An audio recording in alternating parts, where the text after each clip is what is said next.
Welcome to Let the Quran Speak. COVID-19 has changed so many things in our lives. It has also derailed the plans of many people who were planning to go to Hajj. With me is Dr. Shabir Ali. Dr. Shabir, welcome to Let the Quran Speak. It's my pleasure to be on. Now, what are your thoughts on no Hajj in 2020? Well, first of all, I'm personally affected by this, Safia, because, as you know, your mom and I were planning to make the Hajj this year.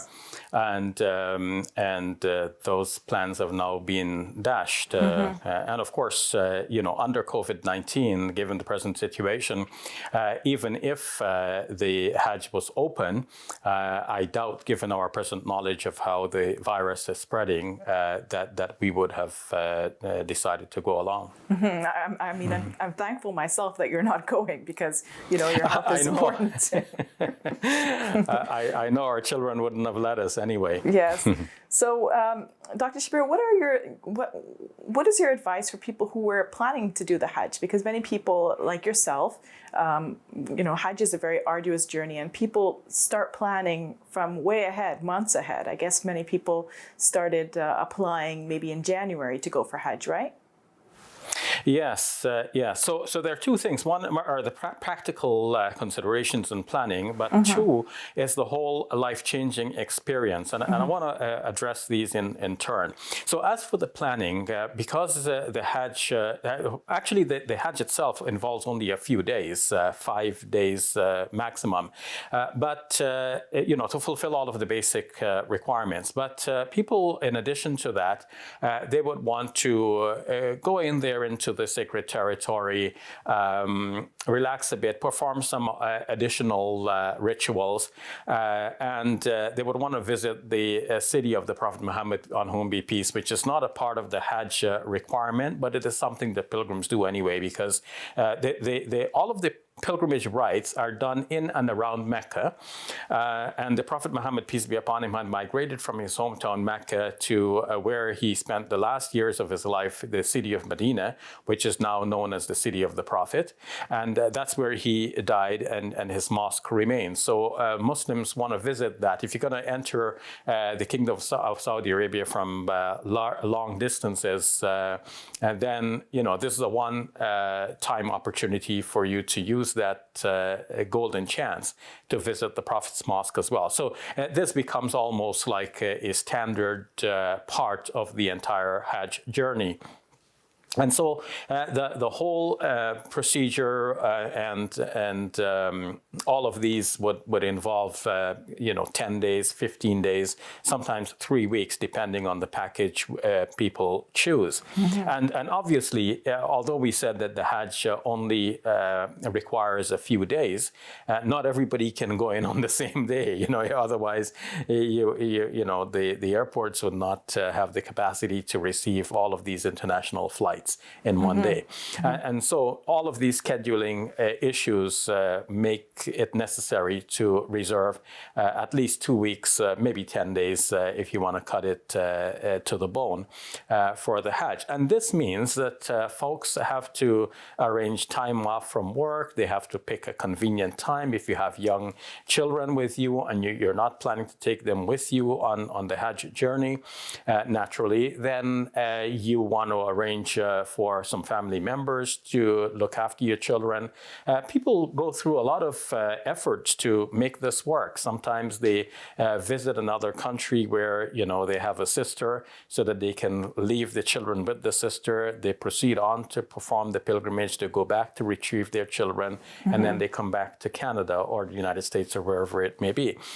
So there's a lot of physical preparation and planning that goes into this. So if all of these plans were in place and then suddenly the call is made that you cannot go, it becomes a huge disappointment from that perspective alone. So, let's talk about the spiritual aspect as well, because, people mentally and emotionally prepare themselves to go on this journey, to be close to God, and then suddenly that's taken away from them. Yes. So Hajj is a life-changing experience, and here too, we can take this apart in two phases. I wasn't thinking of the first phase that you just mentioned, like the spiritual experience of the Hajj itself. Like, but your question prompted me to think of this. Now, people are thinking, okay, I'm going to go to the Hajj. This is going to be such a spiritual high. I'm really looking forward to this, and then suddenly they cannot go. But I was planning to address it from another perspective, and allow me now. Sure. So for many people, everyone knows that Hajj is a life-changing experience. Like, you don't come back to be the same person. You shouldn't come back to be the same person. It has to transform you as an individual. And many Muslims, knowing this, are already planning, like, I'm going to go to Hajj, and when I come back, my life is going to be changed around.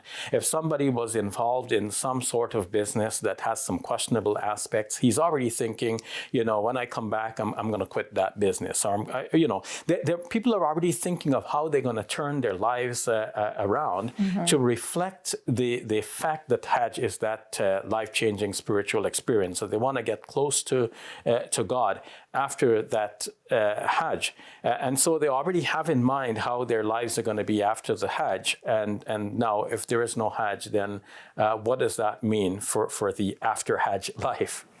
Yeah. So what are your thoughts on what that means for them? Well, my thoughts are that we shouldn't wait for the Hajj to be that life-changing experience. If we know that we need that spiritual high, well, let's get it through other means. There are so many other means by which we can get close to God, especially during the days of the Hajj. There are voluntary fasts which can be done during the first 10 days of the Hajj month, which would be from about July 22nd or 23rd onwards.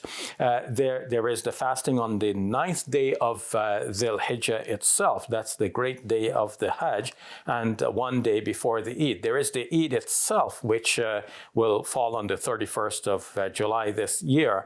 And on the day of Eid, we will have the Eid prayers. We will have the calling of the glorification of God.